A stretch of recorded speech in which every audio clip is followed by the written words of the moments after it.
Good evening students. कैसे आप लोग?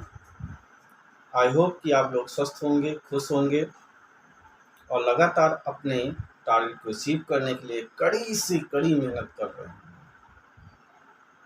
मैं Rahul Tiwari, NEET Abhyuday lecturer, UP Pratapgarh, आज आपके सामने इस ट्यूशन का नेक्स्ट टॉपिक लेकर के आए हैं। और नेक्स्ट टॉपिक का मीनिंग ये है कि हम लोगों ने कल यूरिन फॉर्मेशन स्टार्ट किया हुआ था, तो उसका फर्स्ट लेक्चर यानी फर्स्ट स्टेप हम लोगों ने कंप्लीट कर लिया था। तो आज हम लोग उसका सेकंड और थर्ड स्टेप उसको पढ़ेंगे और साथ ही साथ आपको ये भी बताना चाहेंगे कि आप लोग गुमराह बहुत हो रहे हैं। आपको समझ में नहीं आ रहा कि क्या पढ़ा जाए, क्या छोड़ा जाए। तो आपको पढ़ना छोड़ना हमने आपको कई बार बताया कि आपको only the follow the new NCERT of 11th and 12th। जो लोग आपको एनसीईआरटी पढ़ा रहे हैं, जिस भी टीचर से आप एनसीईआरटी पढ़ रहे हैं, उनसे लगातार आप एनसीईआरटी पढ़ते रहिए। केवल एनसीईआरटी, चाहे फिर वो केमिस्ट्री की हो, फिजिक्स की हो, बायो की हो, एवरीथिंग।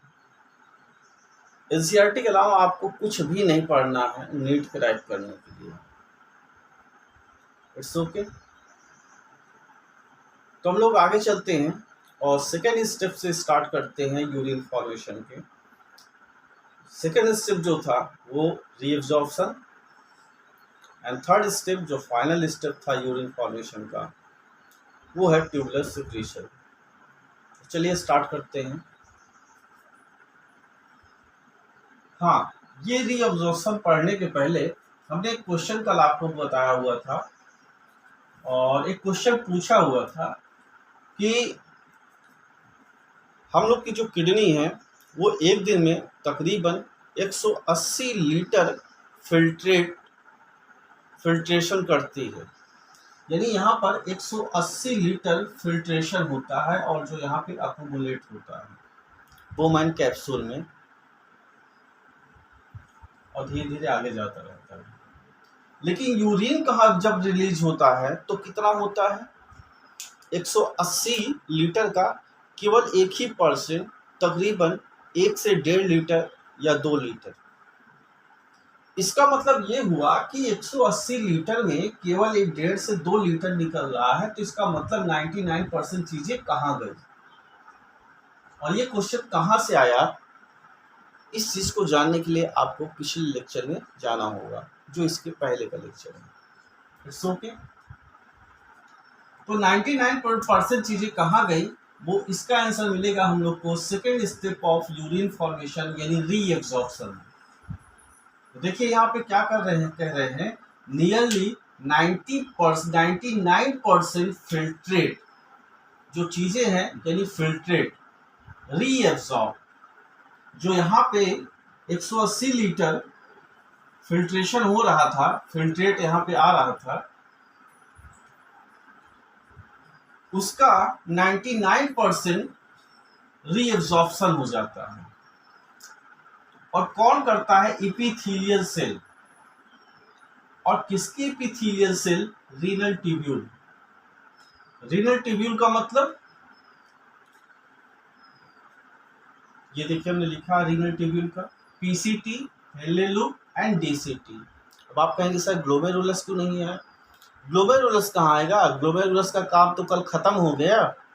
अब यहाँ पे जो काम आएगा वो रेस्ट रीनल ट्यूब्यूल का आएगा, जो कि आपकी किडनी के 2 पार्ट हैं, नेफ्रॉन के 2 पार्ट हैं, first glomerulus and second renal tubule.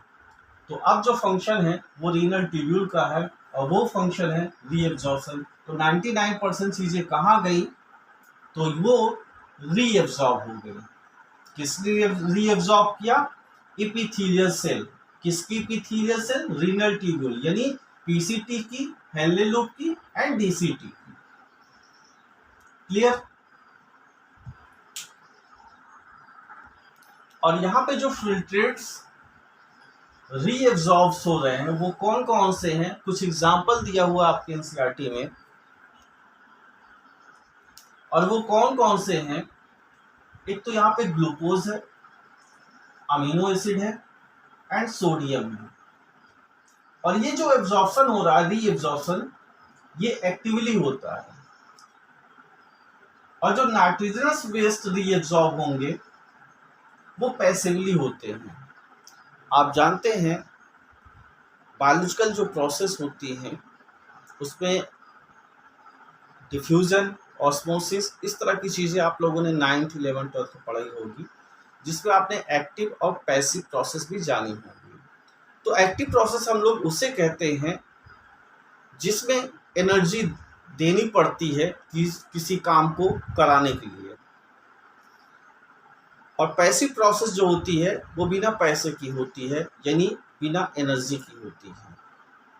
तो एक्टिव प्रोसेस उसे कहते हैं जहां पर एटीपी आपको खर्च करनी पड़ती है, और पैसिव प्रोसेस उसे हम कहेंगे जहां पे एटीपी खर्च नहीं होती। तो यहाँ पर ग्लूकोज, अमीनो एसिड, सोडियम का जो एब्जॉर्प्शन है वो एक्टिव यानी एटीपी खर्च करने पड़ेगी एब्जॉर्प्शन के लिए, यानी रीएब्जॉर्प्शन के लिए, नॉट एब्जॉर्प्शन, रीएब्जॉर्प्शन के लिए। और यहाँ पर जो नाइट्रोजनस वेस्ट है वो पैसिव है, यहाँ पे एनर्जी खर्च नहीं करनी होगी। अब यहाँ पे बात आती है कि एब्जॉर्प्शन वर्ड यहाँ पे क्यों नहीं लिखा गया, रीएब्जॉर्प्शन किस लिए कहा गया है? अरे भाई, एब्जॉर्प्शन लिख देते, कौन सी बड़ी बात आ जाती। रीएब्जॉर्प्शन क्यों लिखा गया? एनसीईआरटी ने रीएब्जॉर्प्शन क्यों लिखा? तो इसका आंसर वीडियो के लास्ट में हम आपको देंगे। तब तक आप सोचते रहिए कि रीएब्जॉर्प्शन वर्ड किस लिए यहाँ पे यूज किया गया। आगे चलते हैं बेटा।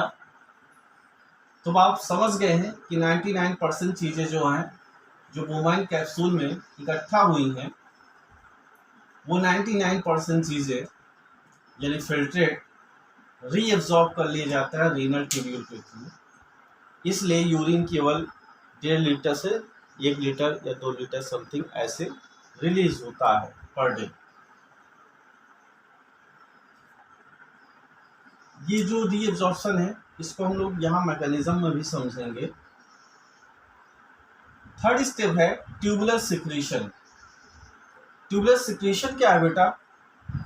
ट्यूबुलर सेल्स यानी जो रीनल ट्यूब्यूल यानी पीसीटी, हेले loop and DCT, tubular cells secrete like proton ion, potassium ion and ammonia into filtrate.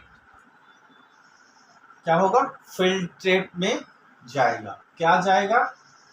Proton ion, potassium and ammonia. कौन डालेगा? जो रीनल ट्यूब्यूल्स हैं। रीनल ट्यूब्यूल्स मतलब पीसीटी, हेले लूप एंड डीसीटी। ये क्या करते हैं कि जो यहाँ पे यूरिया आ रही है और उसके बाद यहाँ आएगी, फिर आगे जाएगी, तो उसमें प्रोटॉन आयन, अमोनिया और आपके जो पोटेशियम आयन है उसको इसके अंदर डाला जाएगा। तो सिक्रीशन मींस क्या हो गया?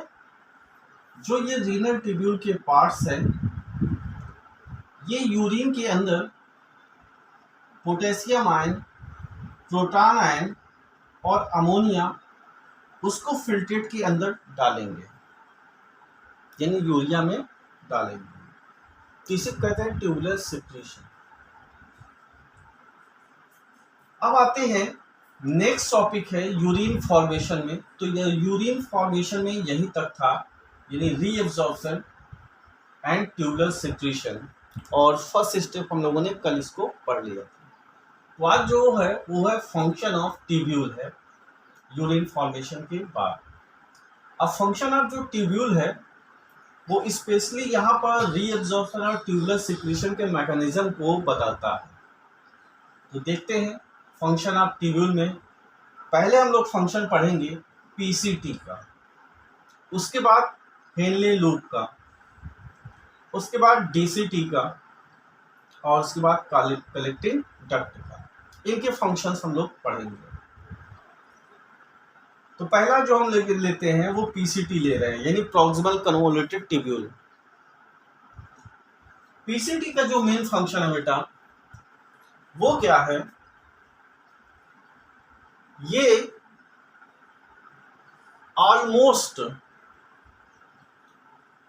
70 to 80% चीजों को रीएब्सॉर्ब कर लेता है। ऑलमोस्ट 70 to 80% चीजों को रीएब्सॉर्ब कर लेता है। और कौन कौन से चीजें रीएब्सॉर्ब कर रहा है वो, सबसे पहले तो यहाँ पे न्यूट्रिएंट लिखा हुआ है,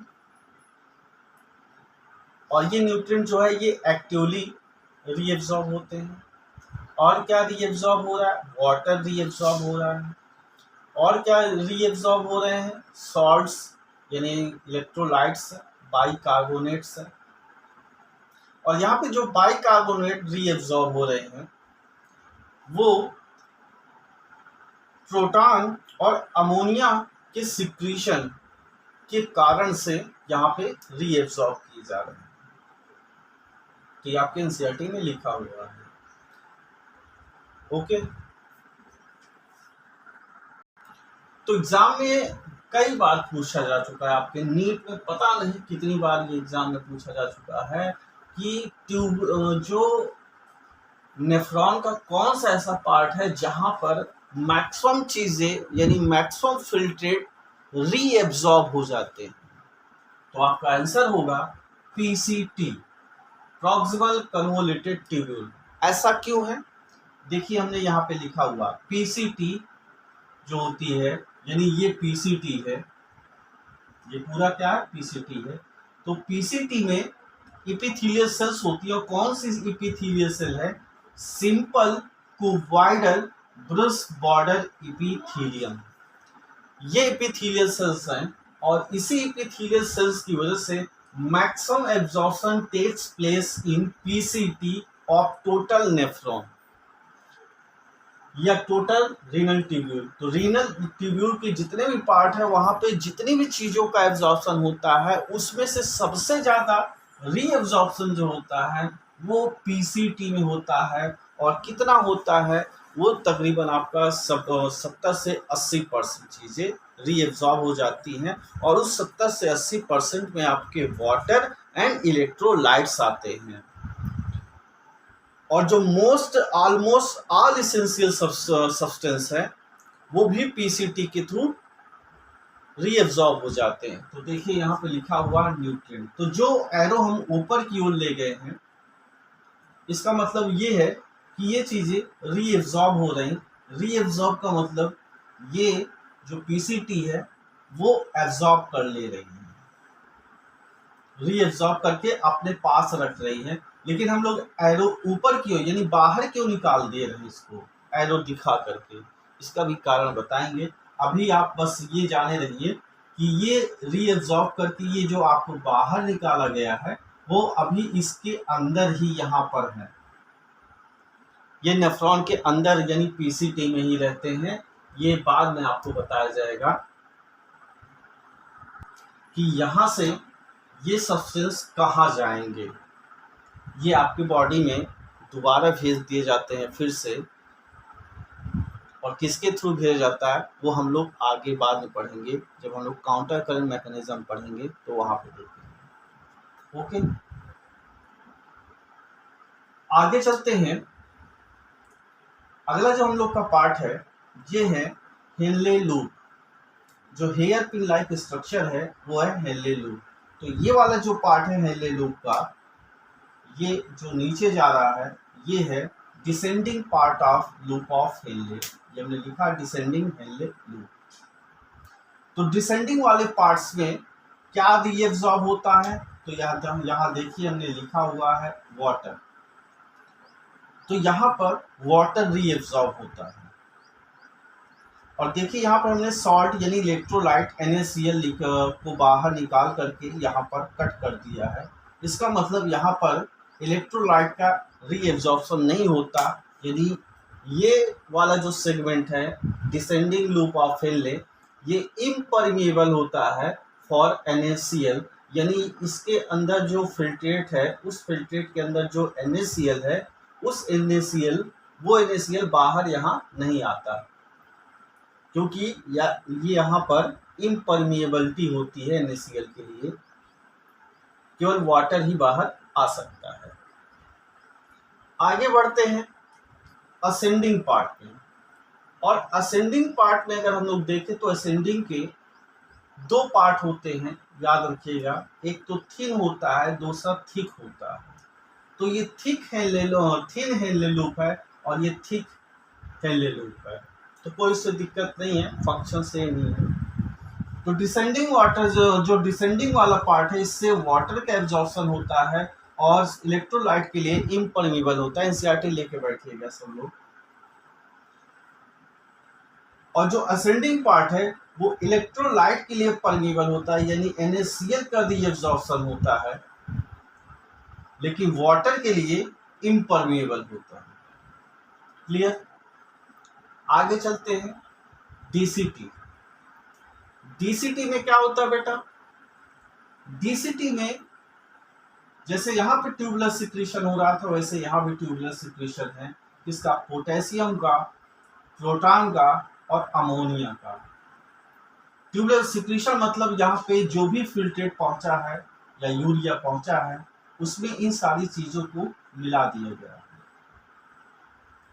ये जो DCT है, इसी से इसके अंदर पहुंच गया है, ठीक है, फिल्ट्रेट के अंदर यहाँ पे पहुंचा दिए जाते हैं, और उनसे क्या निकाल लिया जाता है?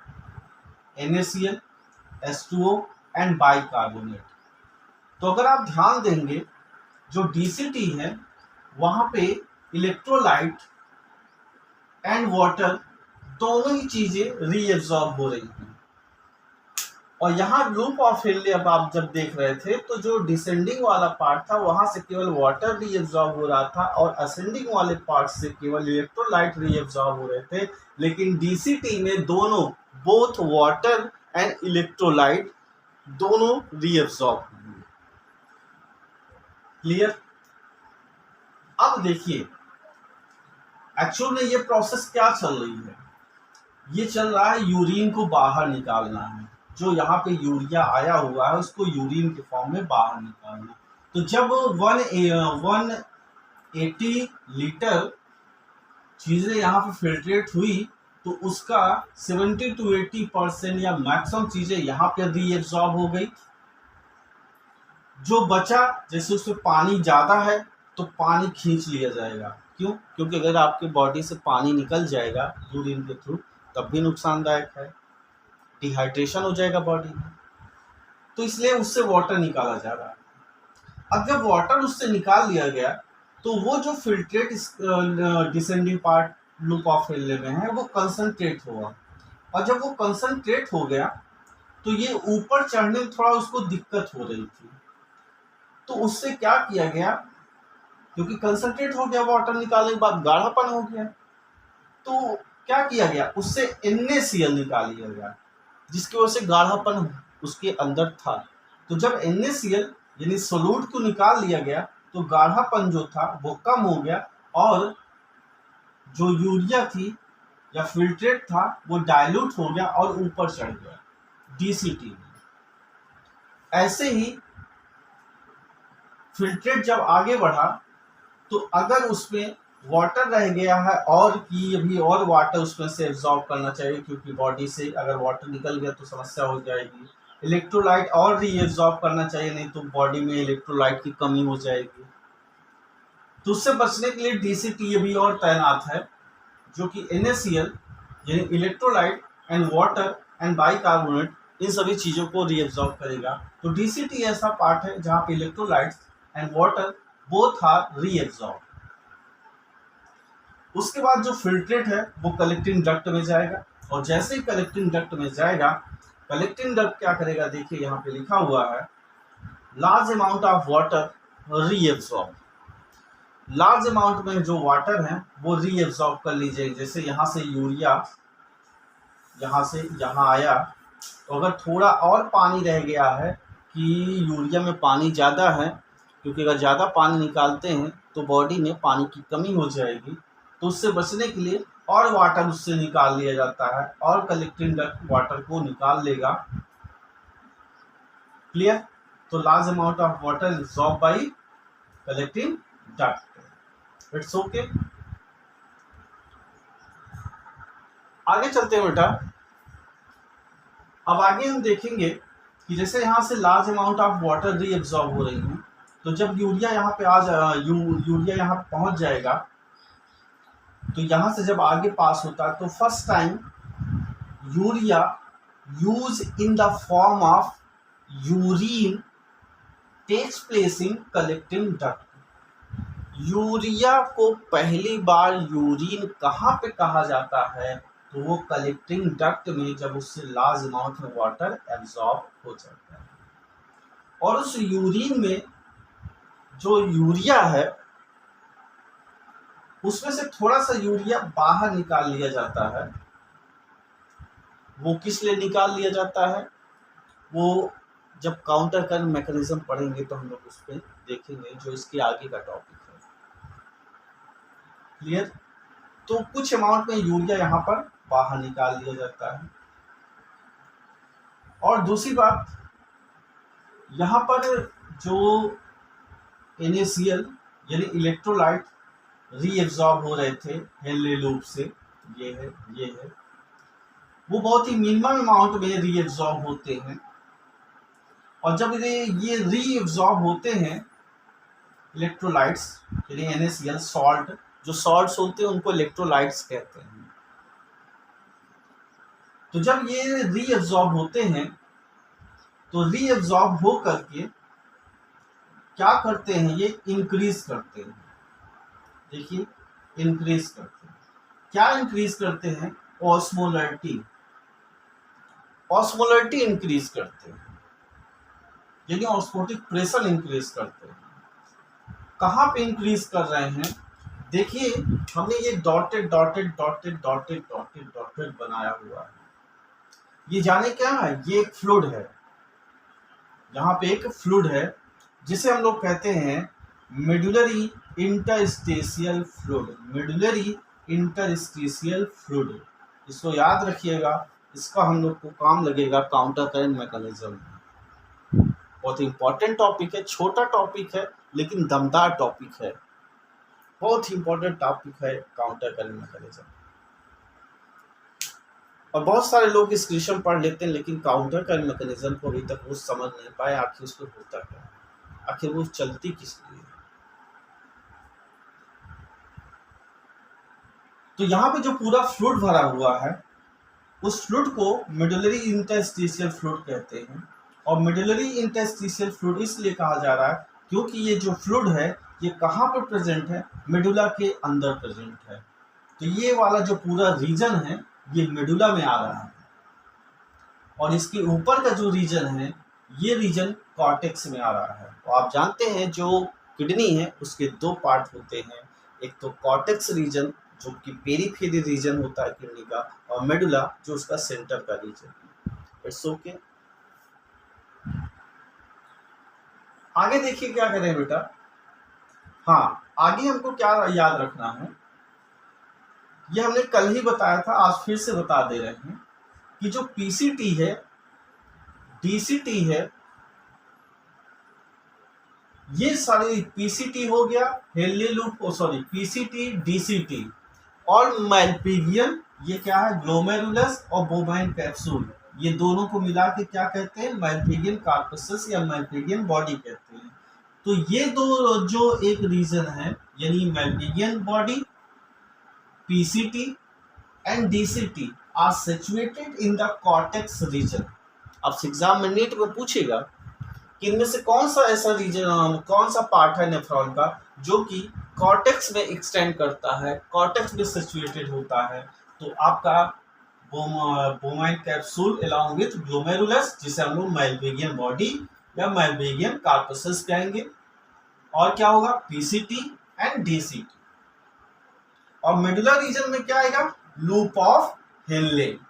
मेडुला रीजन में क्या आते हैं? लूप ऑफ हेनले आएगा, डिसेंडिंग एंड असेंडिंग पार्ट। और एक पार्ट और आपका है कलेक्टिंग डक्ट है, जो कि एक्सटेंड करता है कॉर्टेक्स से और इंड करता है मेडुला में, यानी ये दोनों रीजन में आता है। कौन? कलेक्टिंग डक्ट कॉर्टेक्स में और मेडुला दोनों में आता है। तो ये देखिए एक्सटेंड कर रही है कॉर्टेक्स से और इंड कर रही है मेडुला में, तो ये दोनों रीजन में आता है। अब देखिए एक नोट पॉइंट हमने यहाँ पे लिखा हुआ है। नोट पॉइंट क्या लिखा हुआ है कि डीसीटी यानी ये maintain pH and sodium potassium in the blood. ये जो डीसीटी है ये सोडियम पोटेशियम इन सब चीजों को रीअब्सॉर्ब करके क्या करता है, पीएच को मेंटेन रखता है किसमें? ब्लड में। बट ब्लड का जो पीएच है वो 7.4 होता है। तो डीसीटी जो फंक्शन करता है इसकी वजह से क्या होता है कि ब्लड का पीएच और सोडियम पोटेशियम है जो है वो उसमें बैलेंस में रहता है, मेंटेन रहता है।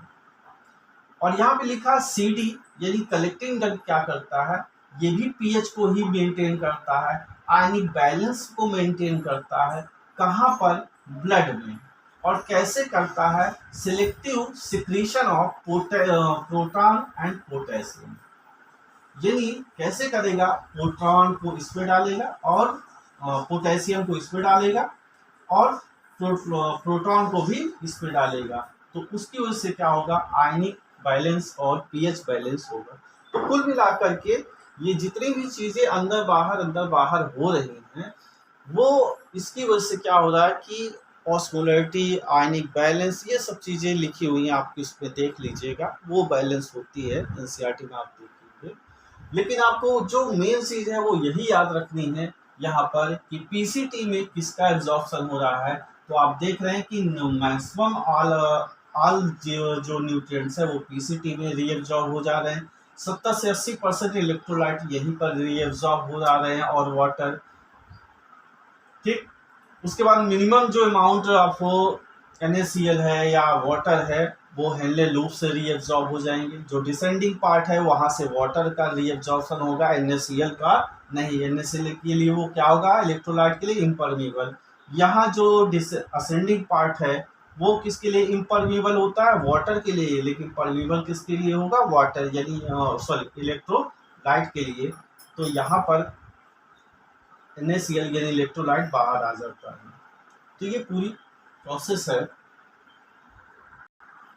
तो बेटा ये बहुत इम्पॉर्टेंट टॉपिक है और ये टॉपिक आपका कंप्लीट हुआ। तो जिसमें आपने पीसीटी के फंक्शन देखे, लूप ऑफ हेनले का फंक्शन आपने देख लिया, डीसीटी का फंक्शन देख लिया। तो ये आपके एनसीईआरटी में लिखा हुआ है फंक्शन ऑफ ट्यूब्यूल्स में। ठीक है, यूरिन फॉर्मेशन का स्टेप आपने कंप्लीट किया। तो आज का टॉपिक यहीं पे फिनिश किया जाता है और अब आंसर आ जाता है आपका कि यहाँ पे रीएब्जॉर्प्शन वर्ड क्यों यूज किया जा रहा है। जो भी यहाँ पे वाटर, इलेक्ट्रोलाइट्स, बाइकार्बोनेट्स, न्यूट्रिएंट्स, ये सब चीज़ें जो रीएब्जॉर्ब हो रही, इसमें रीएब्जॉर्ब वर्ड क्यों जोड़ा गया, एब्जॉर्प्शन वर्ड क्यों नहीं रखा गया?